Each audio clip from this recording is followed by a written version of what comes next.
The kitchen is supposed to be the heart of the home, but for most of us it feels more like a battleground. No matter how many times you clean it, it always looks like someone just cooked, or is about to. It's the one place that gets messy just by living. And somehow it's always your job to deal with it. I used to think I needed better routines or better storage. But what actually helped was learning to see clutter before it even happened.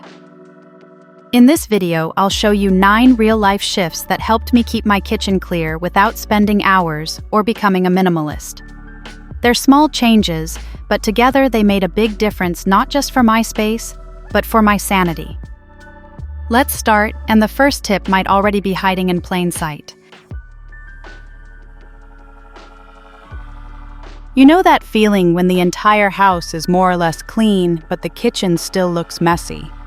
Most of the time, it's not the dishes or the floor, it's the countertop. A cluttered kitchen counter has this sneaky way of making everything else feel chaotic, no matter how much you've cleaned. And the worst part, it greets you first thing in the morning. You walk into the kitchen half awake, only to find the same mess from the night before: a few dirty utensils, spice jars out of place, that half-used chopping board. Your brain already feels behind, and the day hasn't even started. What changed everything for me was this one small shift, spending just 3 minutes every night to reset the countertop before bed. It's not a deep clean, I'm not scrubbing or organizing cabinets at midnight. I simply put things back where they belong, wipe the surface, and take one last glance to make sure nothing random is left sitting out. In our home, that usually means putting away the oil bottle that somehow always stays out, tossing any wrappers, rinsing the knife I forgot in the sink, and tucking the kettle back to its corner. I even set a timer some nights just to remind myself that it really does take less than 3 minutes. The difference it makes in the morning is subtle but powerful. When I step into the kitchen and see a clear surface, I feel like the day hasn't already slipped away from me. There's room mentally and physically to begin again. And maybe the biggest benefit, a clear counter makes it harder to pile new clutter the next day.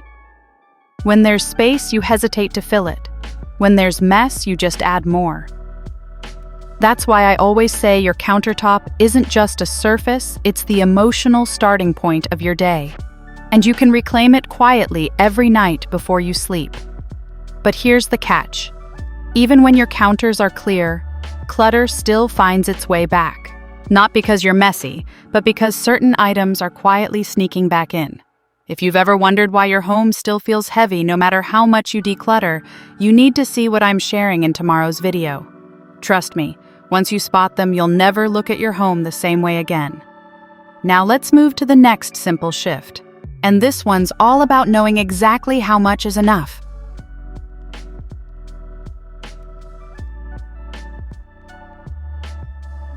If you've ever opened a drawer to grab a spatula and ended up digging through 5 whisks, 3 broken tongs, and a garlic press you forgot existed, you're not alone.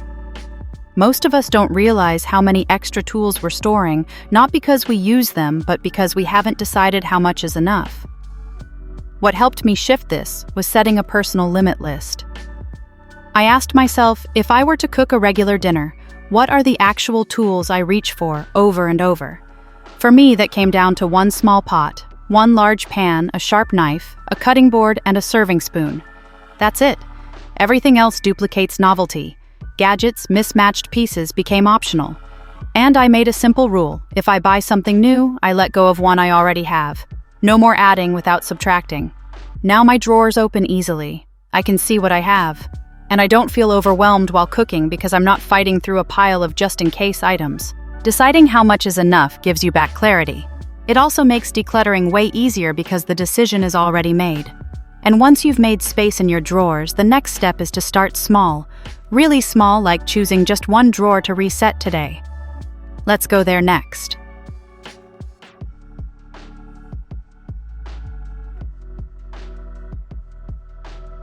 We always imagine decluttering has to start with the hardest, most overwhelming corner of the house. That messy cabinet, that bottom drawer stuffed with lids that don't fit anything. But that's actually the fastest way to lose motivation. Instead, start where it's easiest. Not most urgent easiest. That drawer you can open without bracing yourself. The one with just enough clutter to clean up quickly, but not enough to leave you emotionally drained. For me, it was the utensil drawer. Just a handful of mismatched spoons, takeout chopsticks, a few broken tools I hadn't tossed. I emptied the whole thing onto the counter, wiped the drawer, and only put back what I actually use: my everyday spatula tongs, 2 good knives, and my favorite peeler. That's it. It took less than 10 minutes, but what it gave me was momentum, the kind that doesn't come from tackling a huge job, but from finishing a small one. And here's the thing: that one tidy drawer started a ripple effect.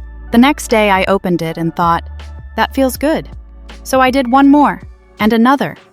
You don't need a weekend or a plan or perfect storage bins. You just need one clear space that reminds you what calm feels like, so you want more of it. And speaking of calm, the next area we're heading into is usually invisible until it starts to smell. Let's talk about the fridge.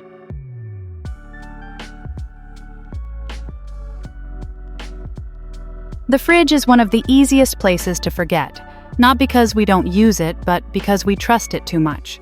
If it's cold, we assume what's inside is still okay, so we stop checking. Things slip to the back. They sit. We don't notice. And that's how clutter builds, not because we're messy, but because we don't want to decide. It starts with something simple: a small bowl of leftovers, a sauce we opened once, a lemon that's just soft enough to ignore. They're not bad yet, just not inviting. And the longer they sit, the harder it is to deal with them, because now there's guilt, waste, uncertainty. The fridge becomes a quiet collection of things we'd rather not face. I used to do big fridge cleanouts once a month, and every time I'd find things I didn't even remember buying. So now I do what I call a Wednesday night scan.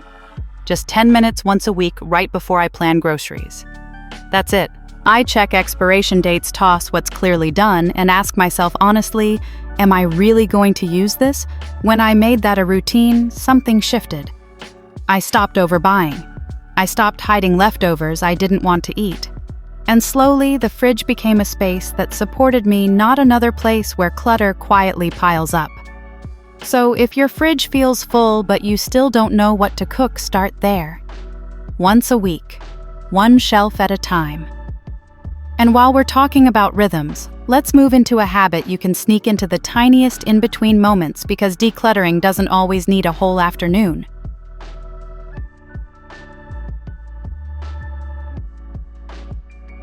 There's nothing worse than finishing dinner, finally sitting down, and then turning back to see the kitchen. The counter's a mess. The sink's full. There are veggie scraps, used spoons, jars, wrappers, and suddenly the thought of cleaning feels 10 times heavier than the meal you just made. That's what happens when we wait until after to clean. We're full, tired, and now overwhelmed. But if you clean as you cook even just a little, the end never feels that bad. Now when I finish chopping, I don't leave the mess. I wipe the counter. If I'm done using a spice or a bowl, I put it back right away. While something's simmering or baking, I rinse the tools I've used and clear the space I'm done with. That way the mess never piles up. I'm not staring at a battlefield after eating. I'm just rinsing a few plates, maybe wiping the stove, and that's it. It's over before it ever becomes too much. Cleaning as you cook doesn't take more time. It takes less because you're not fighting through the clutter after your energy is gone. And the more often you do it, the more natural it feels. It's one of the quietest ways to make your kitchen feel like a place that gives you energy, not one that drains it. The next tip is what helped me keep that energy going long term, because even when things feel under control, they can build up again if you don't check in. This one sets the rhythm so you never have to start from zero.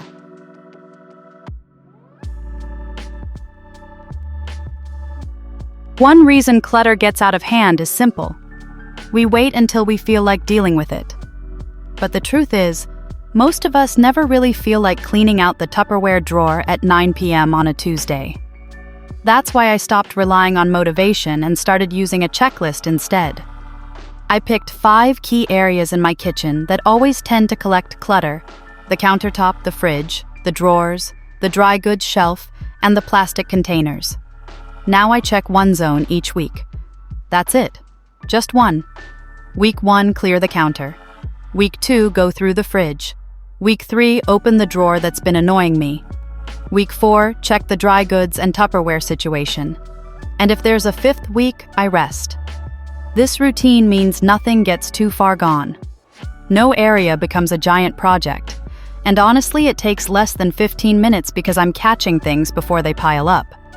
For example, last week, I found 3 cracked lids and a container with no match. Tossed them right away. No debate, no delay. The week before, I wiped down the dry shelf and found an expired bag of rice I didn't even know was there. These aren't deep cleaning sessions. They're tiny resets. But together, they've helped me feel like I'm finally ahead of the mess instead of constantly chasing it. And once your space is feeling under control, there's one more thing that can sneak in and weigh you down, and that's the stuff you're keeping, not because it's useful, but because you feel guilty letting it go.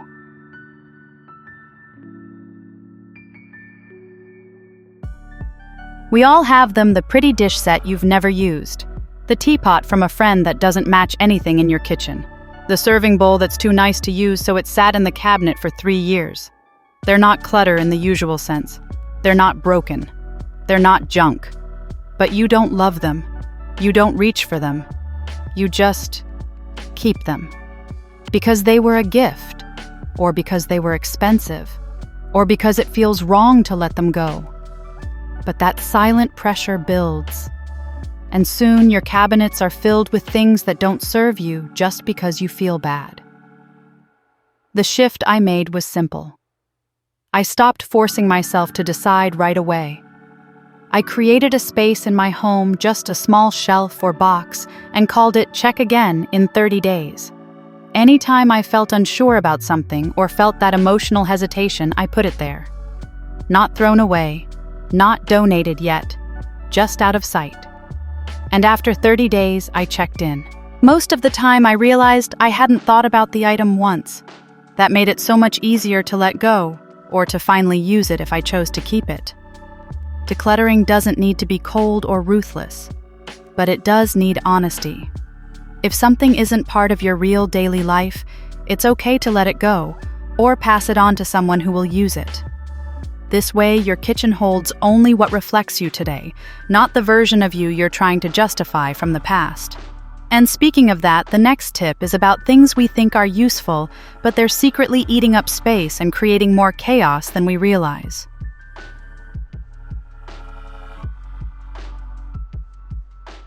One of the biggest reasons kitchens feel crowded isn't because things are broken, it's because they're still working.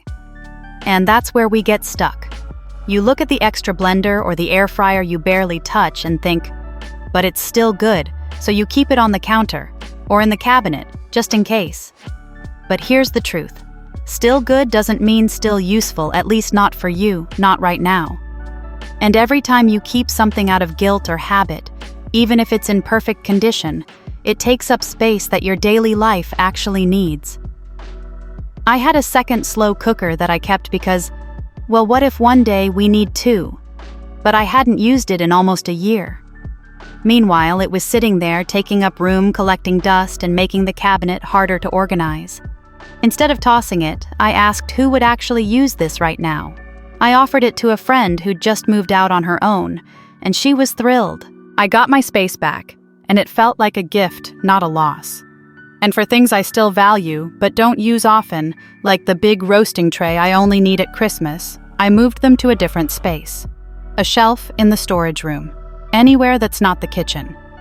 Because the kitchen should reflect your daily rhythm, not your backup plans. So if something's still good, but never used, don't let it live rent-free in your prime space. Either give it a second life with someone who needs it, or store it somewhere that doesn't get in your way. In the next tip, we'll deal with something smaller, but surprisingly sneaky, that tends to clutter up even the most organized kitchens if left unchecked.